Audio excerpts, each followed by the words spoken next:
Here we go. Well, I'm Sinan Long, best-selling author, Sinan Long. God Wants You to Dominate, available on Amazon. I am also the founder and president of Sinan Long Solutions, which is a faith-based coaching firm. We work with churches, we work with entrepreneurs, we work with small businesses. But ultimately, my goal is to help people get their best life in their biggest bag. Now, when I say biggest bag, I don't know. But when I say biggest bag, what I mean is that you get your worth. You know, the Bible says that work is worthy of the hire. So what I don't want is for people to be underpaid, underserved, undervalued, and not get what God wants them to have. Because it says that the work is worthy of the hire. And I personally know what it's like to be passed over for promotions. I personally know what it's like to not have enough money, because that affects everything else. Because now when I go home, I'm going home to people who need me to have this money. So I don't want you to have to go home and explain to your kids why they can't get the things that they need. I don't want to have you on the phone arguing with people over whether or not they're going to turn your stuff off. That hurts. That's a pain that I don't want to feel, and I don't want other people to feel, because I know what it's like. We'll be all right without it.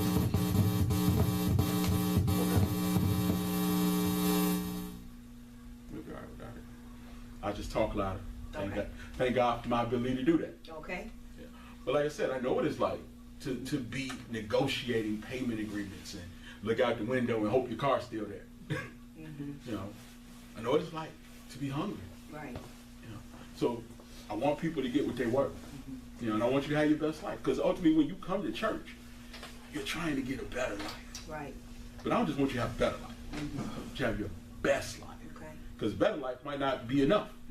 You know, I did a little bit better this year than I did last year, but it might not be enough to have what I'm supposed to have. You know, which is life to the full. Right.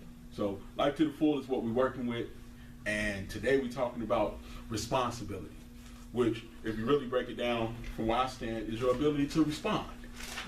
You know, to respond to life situations, to respond to the things that you go through each and every day in the right way.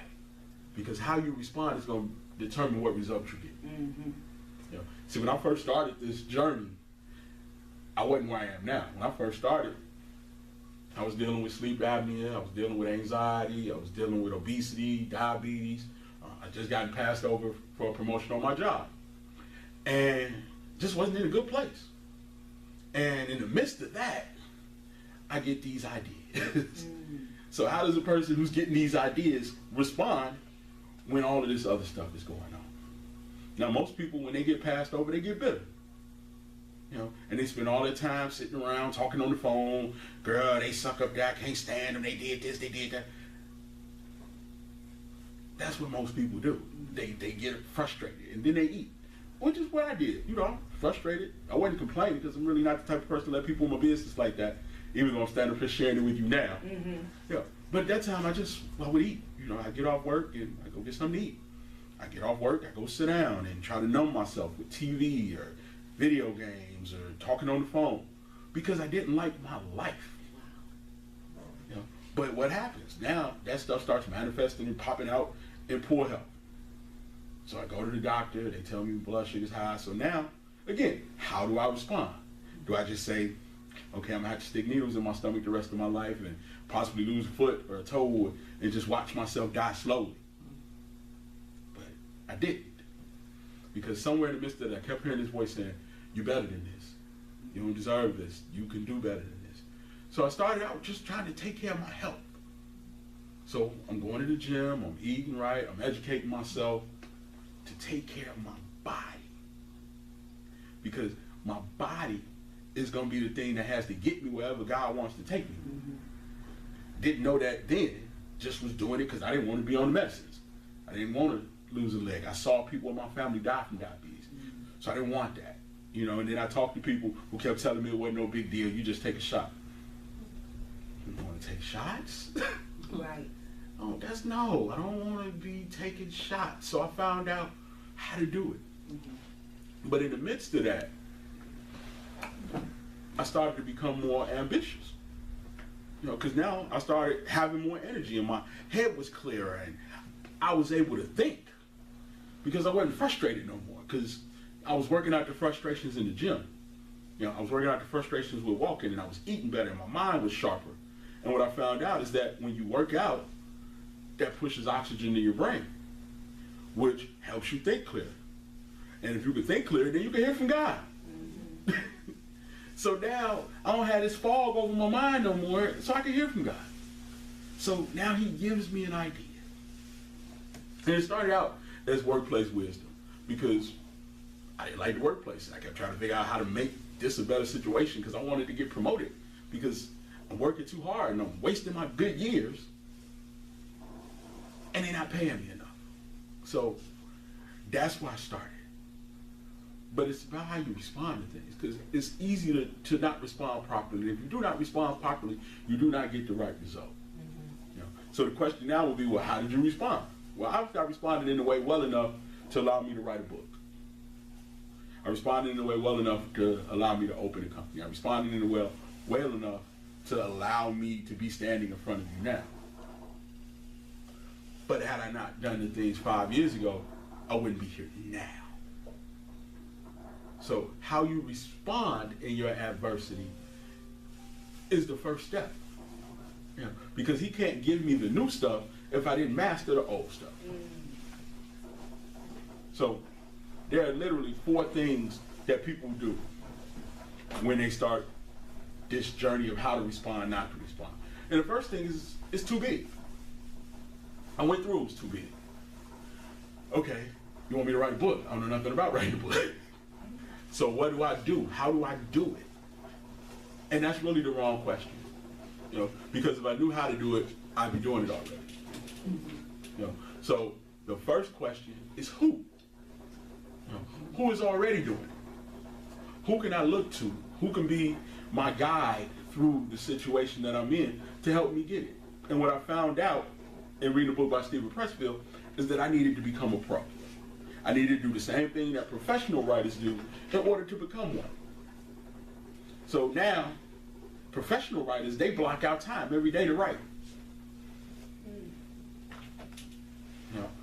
But the same principle applies to anything. If you block out the time to do it, then you actually get better at it. But the first step for me was to block out some time. So every day, 6 a.m., I'm up. I'm writing. Every Saturday and Sunday, I'm writing. Because God is going to give me ideas, but I got to document them so we can put them in a book. But no matter how much he talks to me in my head, if I don't put pen to paper, I don't get the right result. But it's hard to put pen to paper when I'm busy. Don't know what I'm busy doing, but I'm busy. Easy to say, well, I got my kids and I got a job and I got work and I got all of this other stuff that I'm doing. I got stuff, this fictitious stuff that we too busy doing that's keeping us from getting what God wants us to have. Like I have clients now that I'm helping work through writing books. And one of my clients needs complete silence in order to write. So what's a good time for you to write? When can we get this time blocked out? She's like, well, my kids don't get up till 6. Okay, well, you're going to have to write at 5:30. You're going to have to write at 5 o'clock. Now, that was about 4 weeks ago. We 3/4 of the way through a book. Wow. In 4 weeks. Why? Because she blocked out the time to actually do it. So that's the first step to anything that you want to get. You have to block out time to actually make it happen. You can't write a sermon and watch TV and play with your kids and play the video game. You have to put time in. And that was my first step to start writing. Now the next step I got from Zig Ziglar. Zig Ziglar said, turn your car into a university. Make it mobile university. So instead of listening to radio, instead of listening to talk shows, instead of listening to videos and talking on the phone, I started listening to stuff that was going to help me write this book. I started listening to stuff that was going to help me become who I was supposed to be and not who I was. So now, instead of wasting 45 minutes transitioning back and forth to work, or 45 minutes riding from A to B, from B to A, I'm listening to tapes. And now we're at the point where, you got an audio book, you put it on your phone, you sync your phone to your speaker in your car, you take the little adapter and you put it in your car. Now you can listen to whatever you want. You can listen to books, you can listen to videos, You can listen to whatever edifies and grooms you to be who you want to be. Because again, the person you are right now is not the person you're meant to be. It's the person that you're meant to be, that you're trying to become. Peter didn't start out as a fisher of men. He started out as a fisherman. But he spent 3.5 years working with, talking to, walking with someone who could help change his life. Now, that's the same thing that you're going to have to do. Same thing that I did. And to be honest with you, it's not easy. It wasn't easy then. It's not easy now. You know, I wasn't motivated to do it every morning. You know, I didn't just hop up with this great feeling. Oh, I'm excited.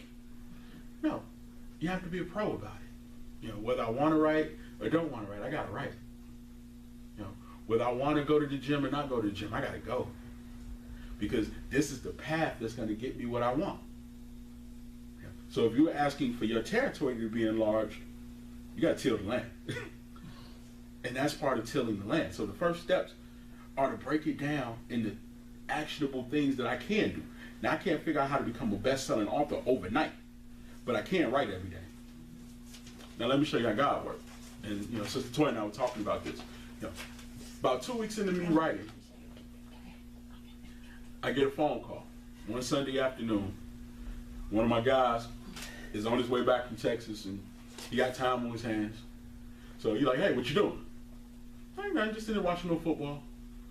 So in the midst of our conversation, he tells me that he's just spent the last 2 months learning how to self-publish books and make them bestsellers. Wow. Well, guess what? I'm writing a book. But had I not taken the first step to start writing, God couldn't have given me the next step. Because why would you give it to me if I'm not going to write a book? But because I'm willing to step out on faith, even though I don't see where we're going, but I'm obedient to where I'm at, now the next step comes, and he's like, hey, I can show you how to do the whole thing. But this is where most people get tripped up. But it's not free. It's going to cost you some money. Money I probably didn't have at the time. Money I probably could have done something else with. Money that I've probably been spending 700 times over on something else.